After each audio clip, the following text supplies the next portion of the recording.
Hello friends, welcome to my channel. आज हम बात करेंगे transport in plants IMP question part 2। और इस सीरीज में हम बात करने वाले हैं कुछ इंपॉर्टेंट क्वेश्चंस की जो हमारे नीट एग्जाम में हमसे पूछे जा सकते हैं। तो let us start. First question जो कि हमारी सेकंड सीरीज का 6th क्वेश्चन है, इसमें अगर हम बात करें an animal cell placed in pure water will, मतलब ये क्वेश्चन आपके पास में ट्रांसपोर्ट इन प्लांट वाले चैप्टर से लिया गया है और हमसे यहाँ पे पूछा गया है कि एक एनिमल सेल है जिसको हमने प्योर वाटर में रख दिया है। एक एनिमल सेल है जिसको हमने प्योर वाटर में रख दिया है। ये एनिमल सेल, ये मान लिया एक कंटेनर है और ये आपके पास में एक सेल है जिसको बाहर एक प्योर वाटर वाले मीडियम में रख दिया है। तो यहाँ पे क्या होगा? तो सबसे पहले यहाँ पे आपको पता होना चाहिए 3 कंसेप्ट्स के बारे में। पहला है ऑस्मोटिक कॉन्सेंट्रेशन या फिर जिसको हम कह सकते हैं ऑस्मोटिक ग्रेडियंट। दूसरा है आपके पास में वाटर पोटेंशियल। दोनों कंसेप्ट आपको आने चाहिए। आपको पता है कि जो प्योर वाटर है उसका ऑस्मोटिक कॉन्सेंट्रेशन और वाटर पोटेंशियल दोनों ही ज्यादा होता है किससे? सेल सेप के कंपैरिजन में। मतलब कि यहाँ पे क्या होगा कि जो बाहर का वाटर है वो किसके अंदर एंटर करेगा? सेल के अंदर एंटर करेगा वाया ऑस्मोसिस। मतलब कि सेल क्या करेगी? फूल जाएगी। और इम्पोर्टेंट चीज है कि कौन सी सेल है? एनिमल सेल है। हम जानते हैं कि एनिमल सेल में किसी भी टाइप की सेल वॉल नहीं मिलेगी। मतलब यहाँ पे जो वॉल प्रेशर है वो एग्जिस्ट नहीं करेगा। मतलब सेल में वाटर अंदर सेल में वाटर एंटर करेगा और सेल क्या हो जाएगी? फूल जाएगी और ब्लास्ट हो जाएगी, बर्स्ट कर देगी। यहाँ पे लिखा हुआ है कि animal cells are surrounded only by the plasma membrane and will swell up and the burst if water enters by osmosis. अगर हम यही इसी एग्जांपल में प्लांट सेल को यहाँ पे कंसीडर करते तो प्लांट सेल के पास में एक स्ट्रॉन्ग सेल वॉल होती है आउटसाइड द मेम्ब्रेन। वो क्या करती है? प्रिवेंट करती है from the swelling up too much, बहुत ज्यादा स्वेल करने से उसको प्रिवेंट करती है, मतलब बर्स्टिंग को रोक देती है। They become stiff and hard like a wall inflated football. Plant cell is turgid. यहाँ पे अगर हम बात करें इस केस में जो प्लांट सेल होगी वो टर्जिड हो जाएगी लेकिन ब्लास्ट नहीं करेगी because of the cell wall. और यहाँ पे हम इस डायग्राम में भी देख सकते हैं कि ये वाली एनिमल सेल है और इसकी प्लाज्मा मेम्ब्रेन है। और अगर कोई हाइपर मतलब जो आइसोटोनिक सॉल्यूशन होगा इसमें अगर हम किसी सेल को रखते हैं तो इसमें जितना वाटर एंटर करेगा उतना ही बाहर निकलेगा। मतलब एक डायनामिक इक्विलिब्रियम यहाँ पे एस्टेब्लिश हो जाएगा जिसमें कि जो सेल है उसका वॉल्यूम चेंज नहीं होगा। No net movement of water occur in this case. और सेकंड केस है कि हमने सेल को एक हाइपोटोनिक सॉल्यूशन में रखा जो कि हमारा क्वेश्चन था, जिसमें सेल में वाटर एंटर ज्यादा करेगा, बाहर कम निकलेगा, मतलब सेल का वॉल्यूम इंक्रीज करेगा। और एनिमल सेल में सेल वॉल नहीं होने के कारण ये बर्स्ट कर जाएगा।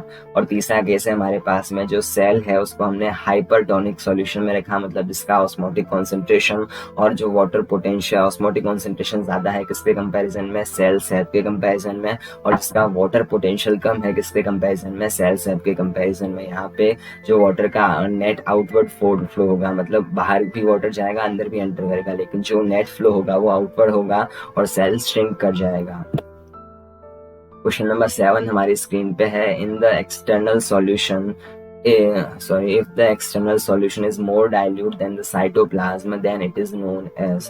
तो हमने थोड़ी देर पहले ही बात की है कि जो सॉल्यूशन है उसको हम डिफाइन करते हैं 3 टाइप से, या फिर 3 तरह के सॉल्यूशन होते हैं ऑन द बेसिस ऑफ या with comparison to cytoplasm.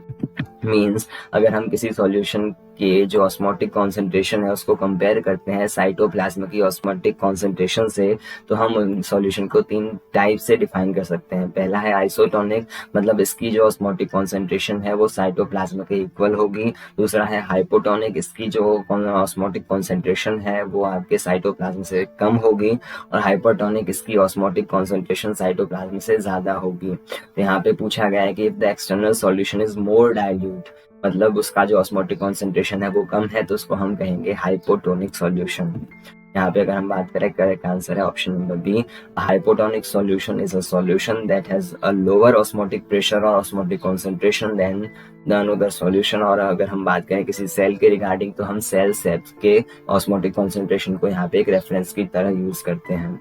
In the biological field this refers to a solution that has less solute and more water than the cytoplasm.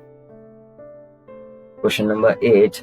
Membrane protein is responsible for transport of बहुत अच्छा question है, बहुत अच्छा conceptual question है। अगर हम बात करें यहाँ पे ऑप्शन ए की वाटर मॉलिक्यूल की, तो हम जानते हैं कि जनरली मोस्ट कॉमन केसेस में जो वाटर है उसका ट्रांसफर अगर सेल मेम्ब्रेन से होता है तो वो एकदम ऑस्मोसिस के थ्रू होता है। यहाँ पे जनरली किसी भी टाइप के प्रोटीन, मेम्ब्रेन प्रोटीन की रिक्वायरमेंट नहीं रहती है। अगर हमें एक्सेस अमाउंट में वाटर का ट्रांसपोर्टेशन करवाना है तो कुछ केसेस में हमारे पास में एक्वापोरिन्स प्रेजेंट रहते हैं, लेकिन वो एक स्पेशल केस है। जनरली ऐसा नहीं होता, जनरली वाटर ऑस्मोसिस से ही मूव करता है। सेकंड है ट्रांसपिरेशन ऑफ वाटर। वाटर का ट्रांसपिरेशन में किसी भी टाइप के प्रोटीन की रिक्वायरमेंट नहीं है। इसका जो मेन फोर्स है वो है ट्रांसपिरेशन। मतलब अगर हम मतलब कह सकते हो यहाँ पे ट्रांसपिरेशन का जो मेन कॉज है वो है डिफ्यूजन। मतलब कि जो लीफ है, लीफ के अंदर का जो वाटर का कॉन्सेंट्रेशन है, वाटर वो एटमॉस्फेयर में वाटर की कॉन्सेंट्रेशन से अधिक होगा, तो यहाँ पे वाटर लीफ के अंदर से एटमॉस्फेयर की ओर मूव करेगा in vapour form. Vapour form इसको हम कहेंगे ट्रांसपिरेशन। और अगर हम बात करें पैसिव ट्रांसपोर्ट की, तो पैसिव ट्रांसपोर्ट में हम सिंपल डिफ्यूजन को भी इंक्लूड करते हैं। हाँ, माना कि हम यहाँ पे फैसिलिटेड डिफ्यूजन और सिंपल डिफ्यूजन दोनों को इंक्लूड करते हैं, लेकिन सिंपल डिफ्यूजन एक स्पेशल केस है जहाँ पे हमें मेम्ब्रेन प्रोटीन नहीं चाहिए। लेकिन अगर हम एक्टिव ट्रांसपोर्ट की बात करते हैं तो यहाँ पे हमेशा ही हमें क्या चाहिए, मेम्ब्रेन प्रोटीन चाहिए। तो अगर हम बात करें इसके एक्सप्लेनेशन की, तो membrane protein are those protein which do much of the work in active transport. मतलब मेम्ब्रेन प्रोटीन का जो मेजर वर्क है, जो अधिकांश एक्टिव ट्रांसपोर्ट है, उसमें मेम्ब्रेन प्रोटीन का रोल है। Transport through the membrane, active transport usually happens across the cell membrane. They are positioned to cross the membrane, so one part is on the inside of the cell and one part is on the outside. Only when they cross the bilayer are they able to move molecules and ions in and out of the cell. Question number 9 second last question है हमारा। इसमें हमसे पूछा गया है, यहाँ पे हमसे पूछा गया है कि when a cell is placed in 0.5 molar concentrated sugar solution there is no change in it. मतलब नो चेंज इन इट मतलब का इसका जो वॉल्यूम है वो चेंज नहीं हो रहा है। So the external solution is called. Simple सा क्वेश्चन है, हम कहेंगे यहाँ पे जाएगा आंसर बी। हमने थोड़ी देर पहले ही पढ़ा है कि ऐसा सॉल्यूशन अगर जिसमें सेल को रखने पे उसके वॉल्यूम में किसी भी टाइप का चेंज न आए तो उसको हम कहेंगे आइसोटोनिक सॉल्यूशन। मतलब कि इसका osmotic concentration, osmotic pressure cell sap के इक्वल है।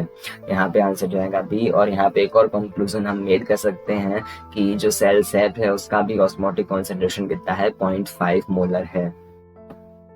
सो यहाँ पे आंसर जाएगा option number B. An isotonic solution